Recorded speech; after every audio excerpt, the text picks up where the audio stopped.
Oui. Je m'appelle Nadège Tchété. Je suis la maman de Eudes, la tante, en même temps la maman aussi de Eudes Tchété. D'accord. Alors, Eudes, qu'est-ce qu'il a comme problème? Eudes a des problèmes de yeux depuis presque sa naissance, depuis qu'il avait 3 mois. Il avait des problèmes des yeux, il frottait. Nous sommes allés à l'hôpital, nous ont dit que c'est l'allergie, ça a compliqué. Depuis qu'il a l'âge de 3 mois, il souffre que des yeux. Là, ça a vraiment dégénéré. Eudes, maintenant, il a 12 ans. Il est en CE1. Il est en CE1. Il a fait pratiquement 3 ans. Il n'allait pas à l'école. Il ne faisait absolument rien parce qu'à cause de vue, il ne peut pas aller à l'école, il ne peut rien faire. Mais là, je remercie l'association ASLAF. Grâce à eux, ils ont opéré Eudes. Eudes a commencé à l'école. Il a fait, donc à l'âge de 10 ans, il a fait le CP1. Donc à l'âge de 10 ans, il a fait le CP1. De 11 ans, il a fait le CP2. Donc là, il fait le CE1 à l'âge de 12 ans. Donc grâce à l'opération qu'ils ont fait des yeux, là, il a retrouvé la vue. Je peux dire ça. Et il s'est fait opérer où? Il s'est fait opérer en France, à Bordeaux, pratiquement. Oui. Il n'a pas eu trop peur en France? Ça s'est bien passé en France Ça s'est bien passé parce que Eudes était tellement timide, renfermé, avant qu'il aille en France. Mais depuis qu'il est rentré de la France, il est ouvert, il peut parler. Là, avant, il ne s'exprimait même pas. Quand les gens parlent, il vous regarde. Mais là, depuis qu'il est rentré, il s'exprime. Il peut commencer une phrase, il peut parler, il peut jouer avec les amis, il n'est plus renfermé comme il était avant. Et là, il est ouvert. Ça a beaucoup changé. Et quelle a été la suite de la première opération? Quelle a été la suite pour parler de la deuxième opération, qui est reparti en France une deuxième fois? La suite, la première, ça s'est bien passé.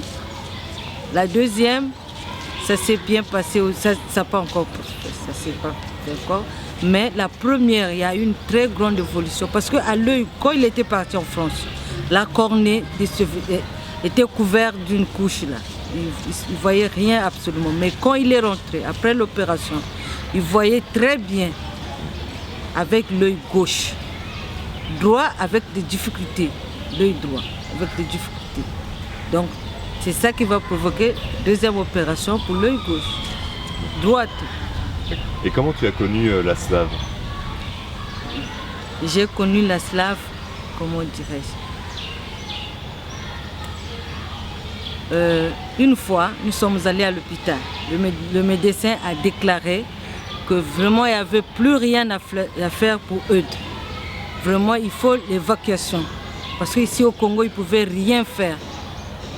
Je suis revenue, j'ai vu un prêtre qui suivait Eudes comme il est orphelin, qui le suivait. Je lui ai dit, monsieur l'abbé, on nous a dit on ne peut rien faire ici. Il y a que l'opération doit être pratiquée en France seulement. Ici au Congo, ils ne peuvent rien faire. Je suis venue à Javoué, à la grotte, prier. En sortant de la grotte, on s'est vu avec un prêtre. Je lui ai expliqué, il m'a dit, ah tiens, va voir la sœur Anna. Amène l'enfant chez la sœur Anna. Je suis allée voir la sœur Anna. La sœur Anna m'a dit, je te promets rien, mais il y a des blancs qui vont arriver. On va vous présenter. S'ils sont capables, c'est à eux de décider. Donc il faut prier qu'il accepte de prendre Eudes. Un mois après, le docteur Michel et sa femme, Madame Bénédicte, sont arrivés. J'ai présenté Eudes. Ils m'ont dit, d'accord, on ne te promet rien, on repart en France. C'est une association. Tout ce qu'ils vont dire, tout ce qu'ils vont déclarer, on fera savoir chez la sœur Anna. Donc ils sont repartis. Un mois après, c'est la sœur Anna qui m'appelle, il y a des bonnes nouvelles. Donc prépare-toi pour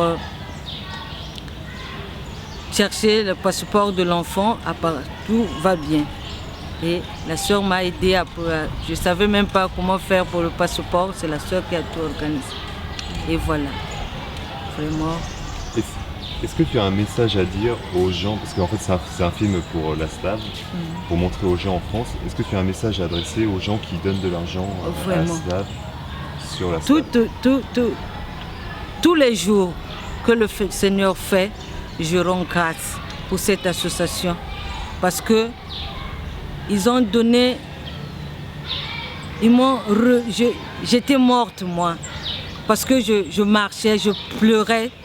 Je pleurais parce que je ne savais pas quoi faire. Mais le bon Dieu a envoyé sur mon chemin l'association Aslav qui ont donné la vie à mon fils.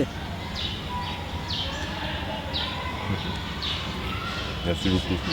C'est très gentil.